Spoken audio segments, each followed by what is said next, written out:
Hey YouTube, this is Southern Prepper 1. You've probably watched movies where the parents had to give up their baby. Maybe the ship was sinking and there was just enough room in the life raft for one more baby, so they hand it to them. You've seen movies like this.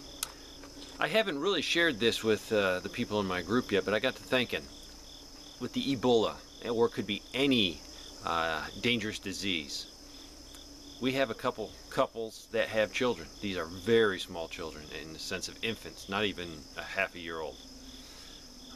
All of their parents work in an area where they would probably be needed in an emergency, either law enforcement or public service. So it'd be very hard for them to drop out of work. It would affect a lot of people and they would be missed. Also, if you make that decision to leave work, you're going to lose your job.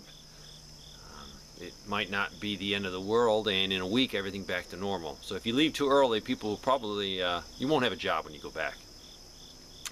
So there is a fine line between, hey, it's so bad out there, I don't care about work. And also, I know people that make, they're like contractors, make service calls, fixing things. They have to make a decision, you know. Right now they can't just stop if there was a little tiny Ebola spreading through the United States. Now if it was severe, yes, they're smart people that'd say, hey, forget the dollar. But right now they have bills to pay. So I was thinking, maybe we need to have an SOP in our group for these 3 small children, or infants. I could stop having exposure to the outside world and still financially make it. So me and my wife could button this place up and we would be fine. There's another couple, the grandparents of 2 of these babies, that I think they don't need to be out in the outside world. They're both retired, so they could actually button up here. So let's say Ebola or some deadly disease starts spreading in the United States. Not bad enough where the whole United States is going to bunker down, but bad enough where you don't want to expose your children to this. So we're going to talk about what happened if these 3 small kids, children, less than 6 months old, come here with the set of grandparents. So at this place we could button up. Financially I could survive. I know that the retired couple could survive. And we could take the 3 small children. So their parents would have to give them up. Now granted, 2 of them will be going to their grandparents. That'd be pretty easy for the parents to do. The other one would not, though. They would be just giving them up to us. So they can continue to live and continue to do their job out in an environment where the deadly disease could spread, because we don't want, with these 4 people working, dealing with the public, to bring Ebola back to their kids.